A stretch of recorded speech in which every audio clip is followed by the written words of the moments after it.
Rayalaseema lift విషయంలో ఆ ప్రాంతం నేతలకు పౌరుషం లేదన్న మాజీ ఎమ్మెల్యే కేతిరెడ్డి వెంకటరామరెడ్డి వ్యాఖ్యలకు జేసీ ప్రభాకర్ రెడ్డి కౌంటర్ ఇచ్చారు. ధర్మవరంలోనే చర్చకు రావాలని సవాల్ విసిరారు. అధికారంలో ఉన్న 5 ఏళ్లలో ఏం చేశారంటూ ప్రశ్నించారు జేసీ. పౌరుషం లేనిది మీకేనంటూ మండిపడ్డారు.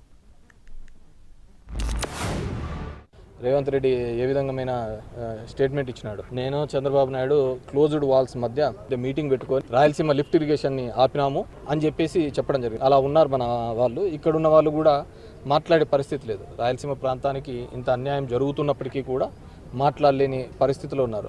మనం ఊరికే రాయలసీమ అని తొడగొట్టుకోవడము, రాత్రులు అయితే కారం ఎక్కువ తినడం అయిపోతానే కొన్నాళ్ళు అయిపోతే బిశ్వాస్ దగ్గర పోయి పైల్స్ ఆపరేషన్ చేయించుకోవడం. ఇది తప్ప రాయలసీమలకు ఏం జరగటంలే. ఇక్కడ అంత ఊరిక లేని పౌరుషాల పేర్లు చెప్పుకొని ఉప్పు కారం తింటానం తప్ప మన ప్రాజెక్టులు ఇన్ని పోతానే, మనం ఇన్ని జరుగుతానే కానీ మాట్లాడలేని దయనీయమైన పరిస్థితులలో ఈరోజు ఇక్కడున్న ప్రజాప్రతినిధులు ఉన్నారు, అందరూ ఉన్నారు అన్నమాట. ధర్మారం ఎక్స్ఎమ్మెల్యే నీకు యాడికి నోటికి వస్తాడు మాట్లాడతావా? యాడికి నోటికి వస్తాడు మాట్లాడతావు నువ్వు? ఏమనుకుంటాను? రాయలసీమ పౌరుషం లేదా?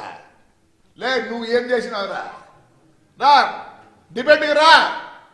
పొంద గుడ్ మార్నింగ్, గుడ్ ఈవినింగ్ ఏం చేసినావు చెప్పరా? ధర్మారం నువ్వు ఏం చేసినావు చెప్పరా? రాయలసీమకు పౌరుషం లేదా? ఏడ్రా నీతో పాటు తోడుపుట్టిన వాళ్ళు ఇద్దరు, ఒకడు 150 కేజీలు, ఒకడు 100 కేజీలు ఉన్నారు. అడిగిపోయినారా మీర్రా? పౌరుషం లేదు. అందరికి పౌరుషం లేదనుకోద్దండి.